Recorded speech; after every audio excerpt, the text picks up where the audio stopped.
anugerah Al-Quran, dan perintah konsentrasi berdakwah kepadanya. Allah SWT berfirman di dalam surat Al-Hijr ayat 87-88, dan sesungguhnya kami telah berikan kepadamu 7 ayat yang dibaca berulang-ulang dan Al-Quran yang agung. Janganlah sekali-kali kamu mengarahkan pandanganmu dengan serius kepada kenikmatan hidup yang telah kami berikan kepada beberapa golongan di antara mereka, orang-orang kafir itu, dan janganlah kamu bersedih hati terhadap mereka, dan berendah dirilah kamu terhadap orang-orang yang beriman. Di dalam kitab tafsir Ibnu Katsir dijelaskan tentang ayat ini. Allah Ta'ala berfirman kepada Nabi-Nya Sallallahu Alaihi Wasallam, karena kami telah memberikan kepadamu Al-Quran yang mulia, maka jangan sekali-kali kamu mengarahkan pandanganmu kepada dunia dan keindahannya yang fana yang telah kami berikan kepada beberapa golongan untuk menggoda mereka. Maka janganlah dirimu binasa karena kesedihan terhadap mereka tatkala mereka mendustakan dan menyelisihi agamamu. Dan rendahkanlah dirimu terhadap orang-orang yang mengikutimu, yaitu orang-orang yang beriman. Sebagaimana firman-Nya di ayat yang lain, yaitu di surat At-Taubah ayat 128.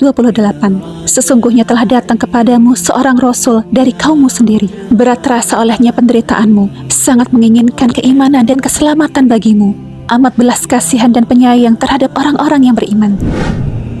Terdapat perbedaan di antara ulama tentang maksud sab'an minal mathani, 7 ayat yang dibaca berulang-ulang. Pendapat pertama mengatakan bahwa maksudnya adalah 7 surat panjang, yaitu Al-Baqarah, Ali Imran, An-Nisa, Al-Ma'idah, Al-An'am, Al-A'raf, dan Yunus.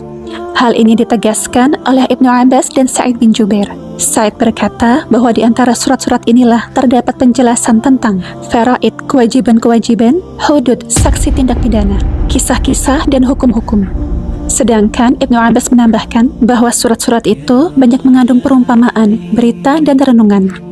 Pendapat kedua mengatakan bahwa yang dimaksud dengan sab'an minal mathani adalah surat Al-Fatihah yang jumlahnya sebanyak 7 ayat. Ibnu Abbas menambahkan, dan basmalah terhitung sebagai salah satu ayat yang 7 itu, dan Allah mengistimewakan kamu dengannya. Tentang masalah ini, Imam Al-Bukhari menyebutkan 2 buah hadis. Yang pertama diriwayatkan oleh Abu Sa'id Al-Mu'alla. Ia bercerita dalam sebuah hadis yang panjang, kemudian beliau bersabda, maukah kamu aku ajarkan surat yang paling agung dalam Al-Quran sebelum aku keluar masjid?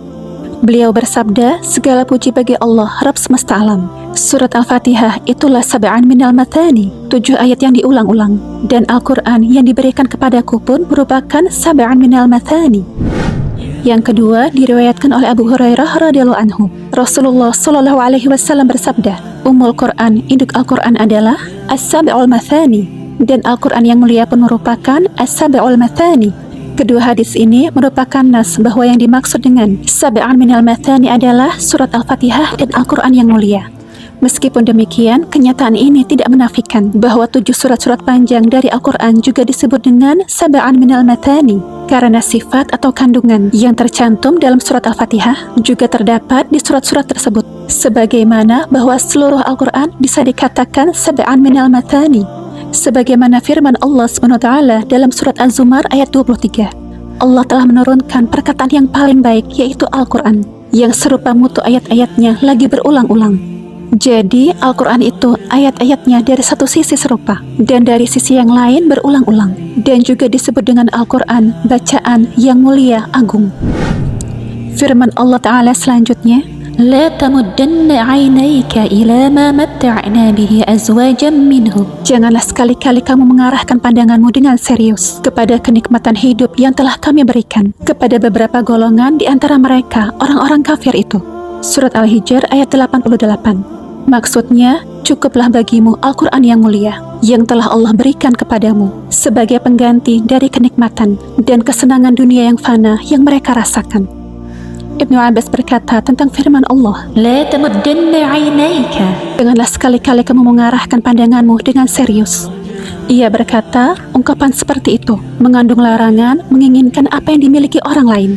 Sementara Mujahid mengatakan bahwa yang dimaksud dengan firman Allah, ila ma matta'na bihi azwajan minhum, kepada kenikmatan hidup yang telah kami berikan kepada beberapa golongan di antara mereka. Mereka yang dimaksud adalah orang-orang kaya.